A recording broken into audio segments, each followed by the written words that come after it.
I forgot about that woman's voice that does the recording in progress. Like, I wonder how much money that voice actor makes for doing that. Probably not enough compared to how often they're on there, I think. Yeah, yeah. Okay, so what is it? It's a Friday, August 26th, right? And Yep. we're both still in the office. It's kind of dead as August tends to be out here in the travel offices. Everyone's out on vacation, enjoying the last of summer. So I'm here with Chris Bailey, and he works in cultural resources. And him and I just did a hike up to Obsidian Cliffs, just under the Middle Sister there in the Three Sisters Wilderness and Willamette National Forest. And I guess I was looking at your back the whole time because you were always zooming ahead of all of us. I have to say I was impressed at how much better shape you are in than almost everyone on that hike. But I didn't feel like it, but maybe okay. it Well, was yeah, how slow would we have been if we didn't have mules to carry our heavier gear? oh, I would have been dead. We had Yeah, a I would have probably packed a lot less, I think, if we didn't have the mules. But yeah. no, it was I just wanted to get up there. I hadn't been up to the Obsidian Cliffs part, actual Obsidian Cliffs part ever. I'd only been halfway in at one point. So Do you that have first any first impressions of it? Oh, it was awesome up there, but Yeah. it's sort of hard to tell because we're got up there.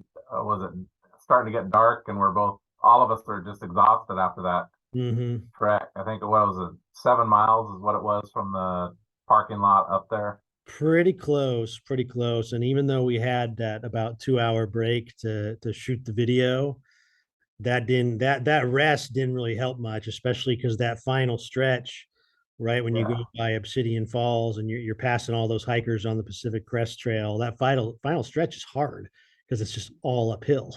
yeah, and I think that 2 hour break actually sort of took our momentum away. I think we were doing really good up until that break, and then it. I think we all just sort of got tired after that break. It was I think just keeping warm and moving through it, we would have probably done okay by the time we got to the top. Yeah, that's funny you say that because we were dealing with the heat because it had to be up in the high 80s, I think, Yeah, during the hike. And yet by the time night was approaching, it was getting down into the 50s. And I think it got down to 40. I need to do better research on my sleeping bags when I buy them because it was not. I woke up shivering in the middle of the night, and then I saw my sleeping bags only good for down to 50 degrees. So I slept in my clothes basically, just yeah. get some shut eye. It was a But little chilly out. I had some yeah, condensation on my tent that was I think one of my tent poles sort of collapsed a little bit, so I had a lot of condensation dripping on me throughout the night. mm, So, yeah. but So so you kind of I guess you did some research on obsidian and the importance of obsidian cliffs. Can you talk about that a little bit?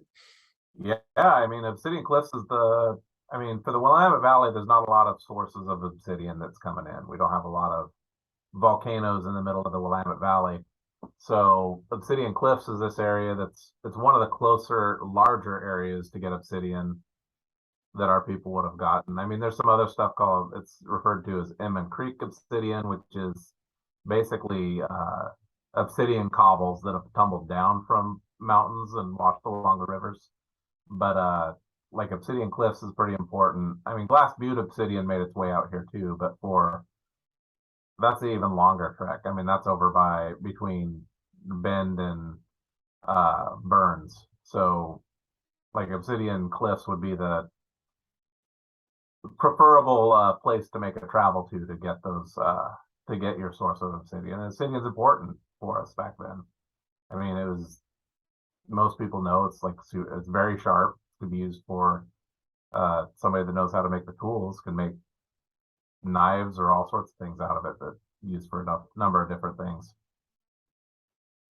So obsidian cliffs is to obsidian what Celilo Falls was to salmon, maybe. I don't know.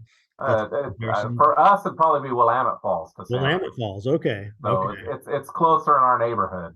Yeah. Like Celilo would be more like Glass Butte, maybe.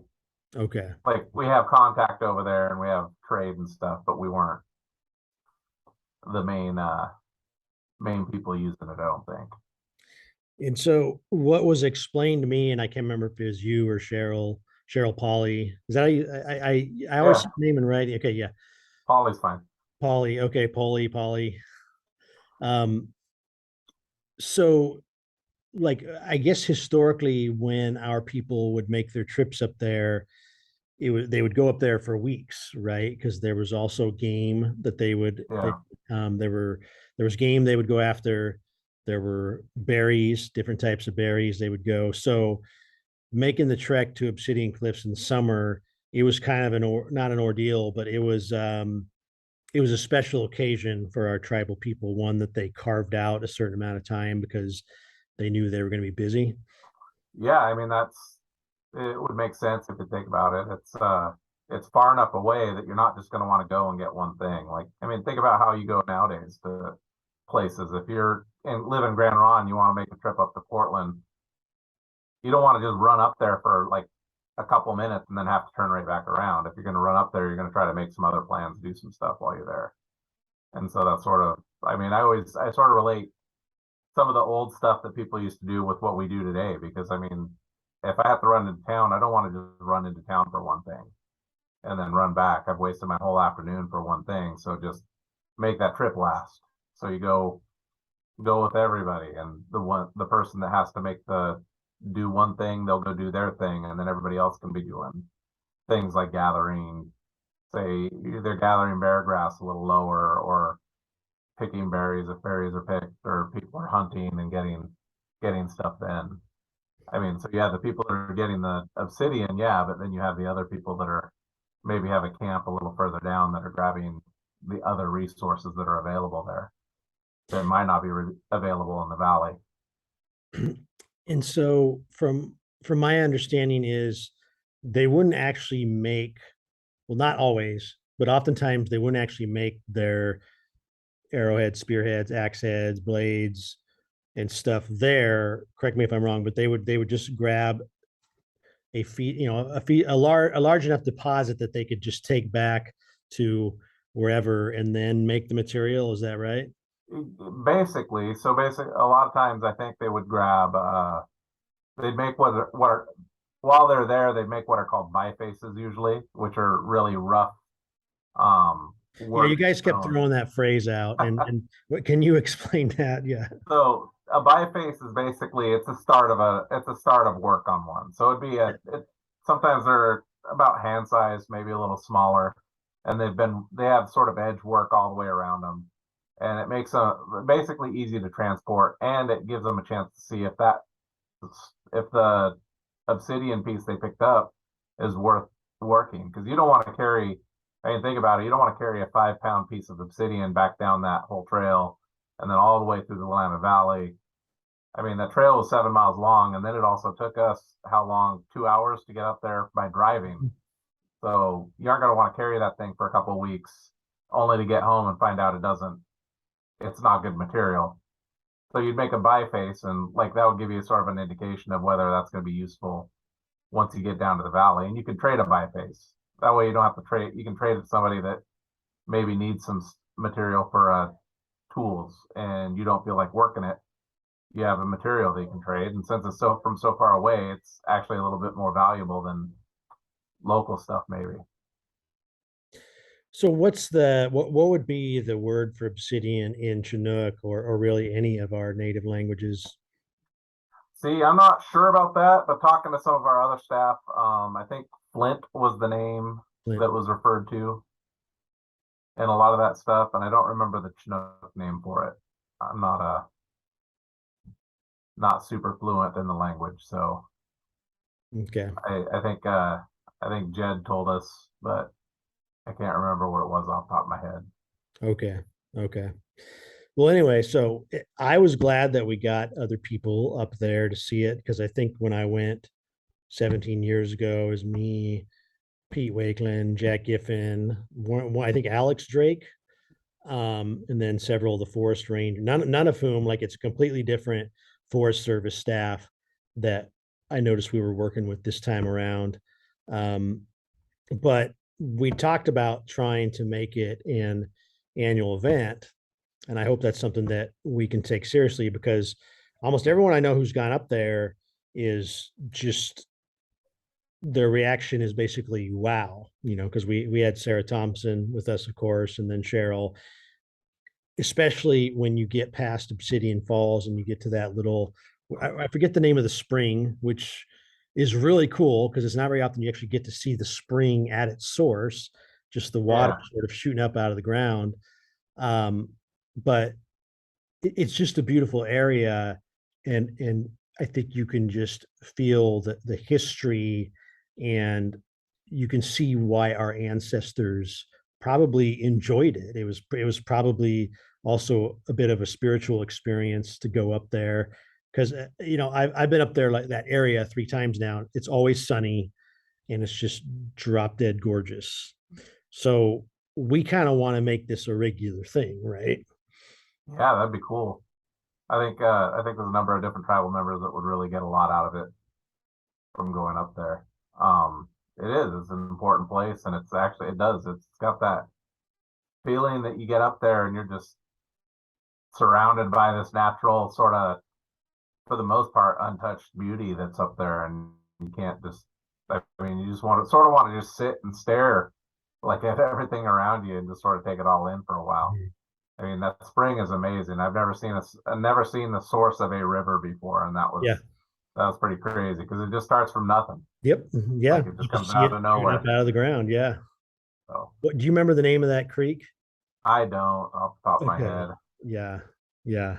but it just winds down around that mountain too. So if you took, because we took the on the way back, I was with Jason McIntyre, the Forest Service uh, guy that was with us, and we went down that glacier trail on the way back, and it's actually a little shorter than the Obsidian Trail that we took the first time. And you cross that creek, you end up crossing the creek again as you come back down that one meadow, that big open meadow where you had to cross the creek the first time is sort of where Yeah. that glacier trail comes out at. Okay. And Okay. so just sort of seeing all the winding and all the other places that stuff comes from, it was just awesome. All those flowers, I got tons of pictures of flowers while we're up there, Yeah.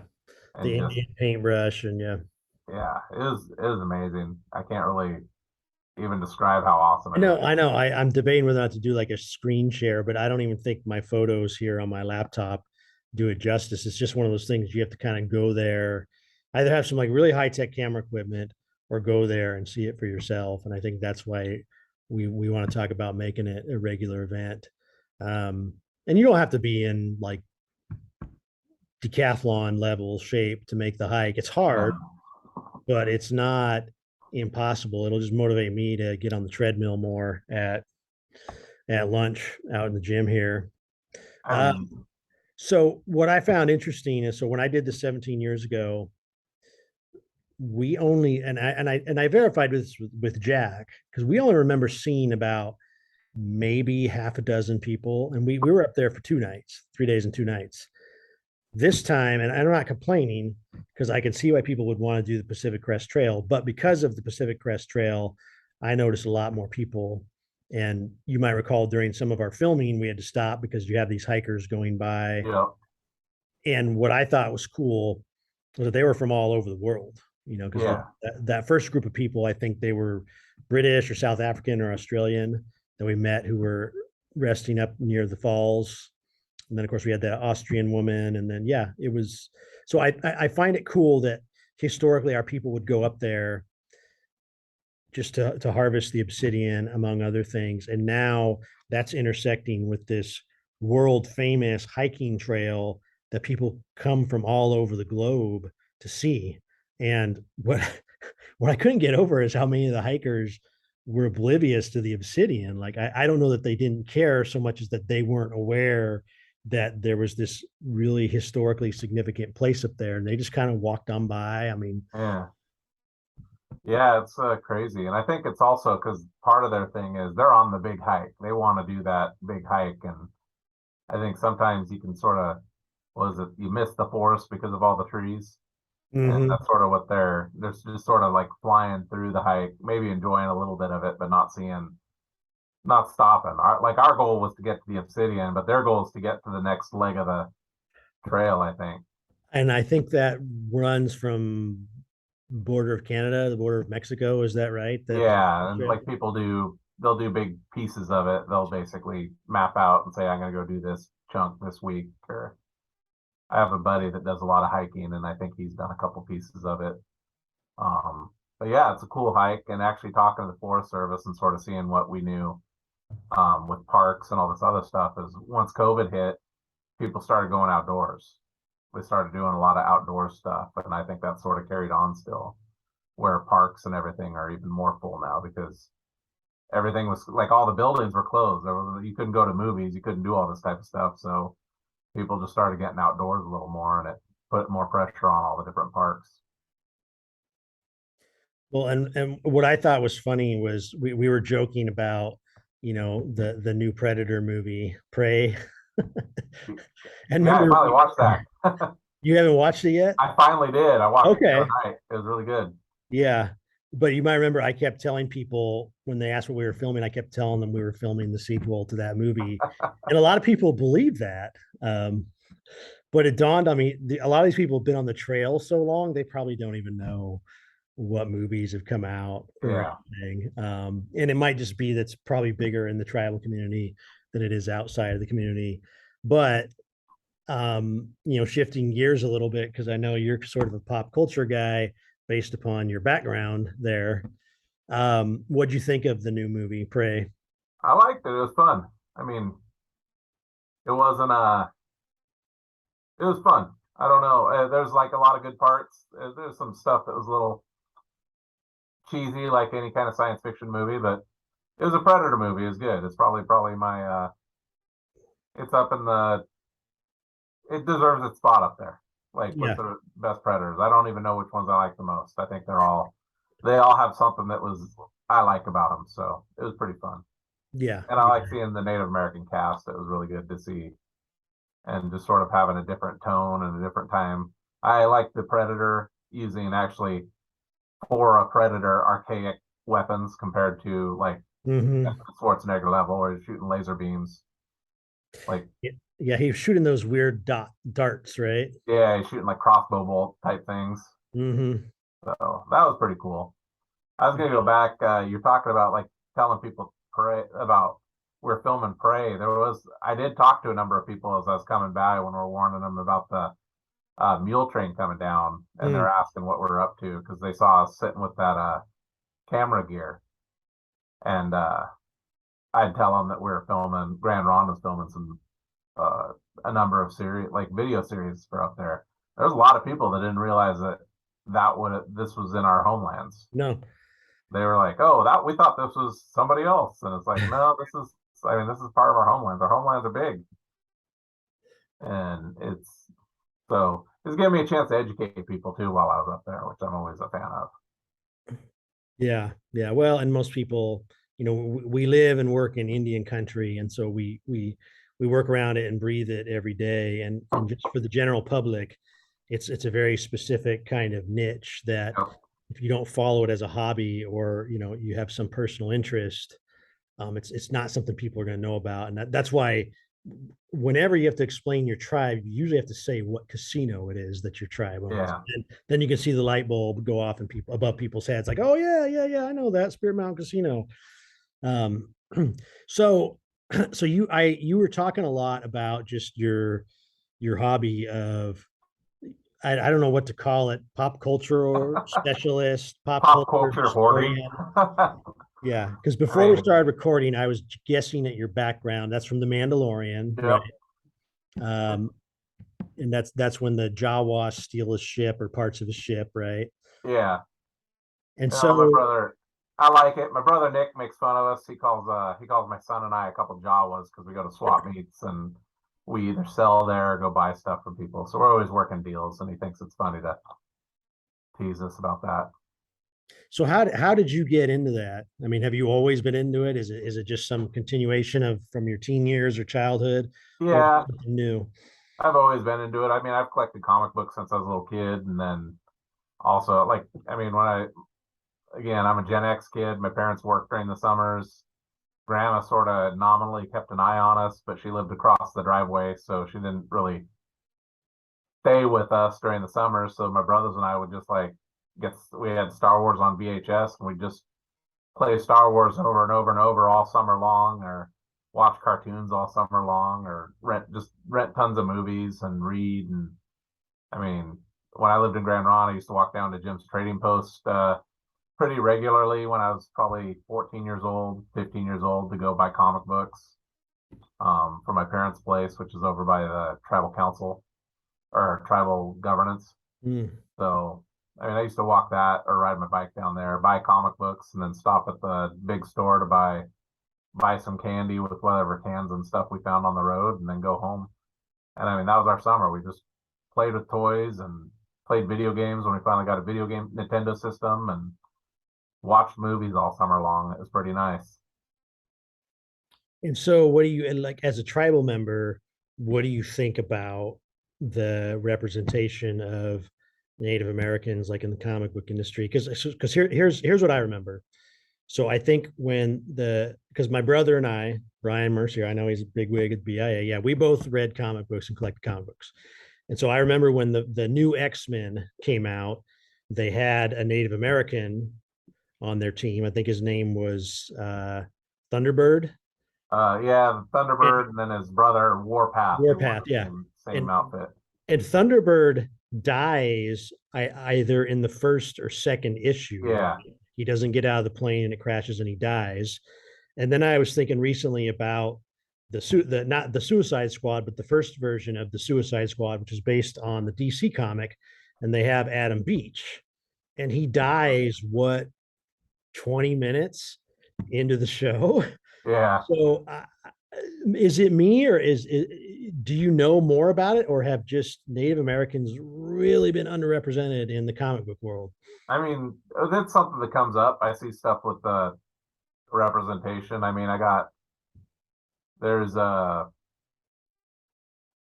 is it? Red Wolf is a Marvel comic superhero. I see like some of the issues with Native Americans in comics is they really tend to focus on like stereotypes, like Yeah, Native American outfits all have fringe, or we're all medicine men, or we're all mystic.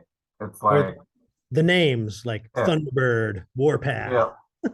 Which I mean, as a kid, I mean there's it can be problematic, but it's actually there's also bonuses to it too. Because like as a kid, I mean, I'm thinking back GI Joe. GI Joe had Spirit, which is the Native American GI Joe, and he had sort of the mystic stuff, but he's the only GI Joe that had like he wore a breech cloth over his like fringed GI Joe battle pants, and like he had a came with an American Eagle, and he had his gun was an arrow gun, shot arrows, and it was like it's super ridiculous. And as an adult, I look at it, and I shake my head, but like as a kid, that's the character I wanted. It's like the only Indian action figure we had that wasn't like a cowboy and Indian type of guy.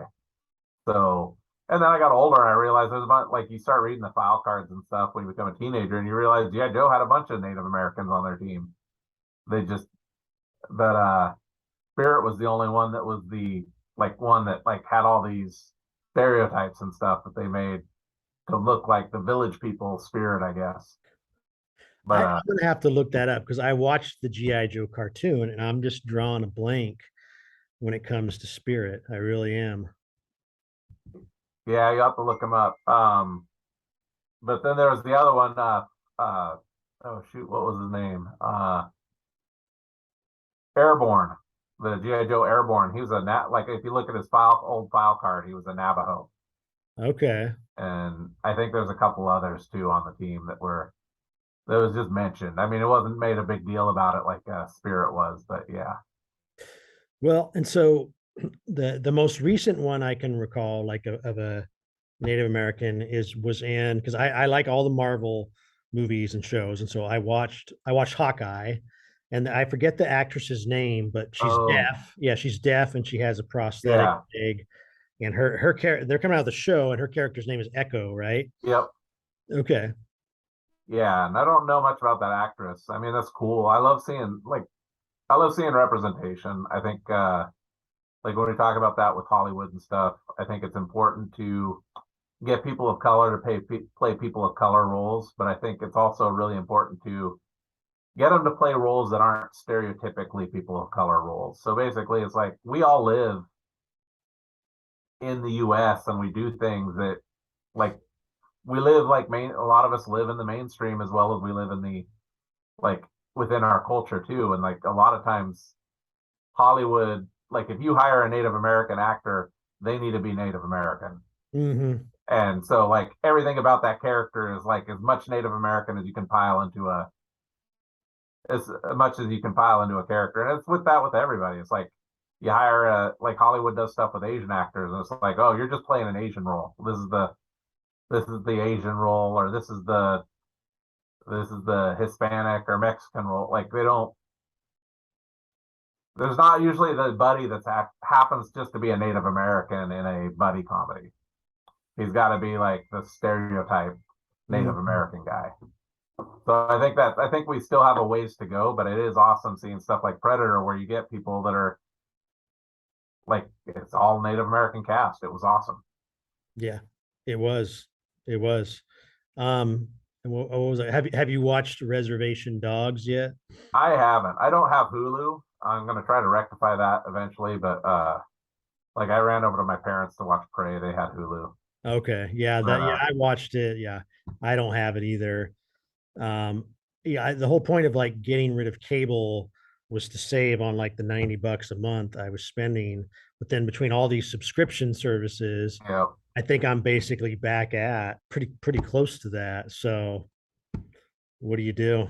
yeah. Well, was it Stranger Things? That Yeah. character Argyle, I think, is Native American. Argyle. The in the newest season, the Pizza Boy, Surfer Boy Pizza. Oh yeah, okay. I think so. I I'm not wasn't sure. sure. Yeah, I, yeah. I was like claiming him. I don't know if that's the He looks like it. Yeah. yeah. Uh, huh.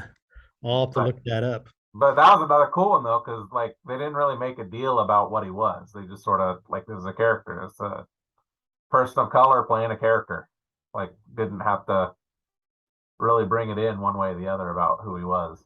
Yeah, and I felt that way about Hawkeye with that character Echo. Yeah. You know she's native, you see her father, but they don't bring in like what you would think of as like the stereotypical native things. It's just she that happens to be part of who she is. And I imagine they'll explore that more when they develop the show. But Yeah. yeah. Anyway, so we're at over half an hour. I don't know if there's anything else you wanted to talk about or I I know don't it's know Friday about afternoon. Friday afternoon, yeah. yeah. Just I'm gonna wrap up and finish up here at the office probably today. Okay. But Okay. yeah, Well, thanks for taking the time to chat with me, and I'll try and get this up soon. not a problem. Thanks for having me on. Maybe we can do another one where we just talk about nerd stuff at some point. That's fine with me. That's fine with me. All right. Well, thanks, Chris. All right. We'll see you. Bye.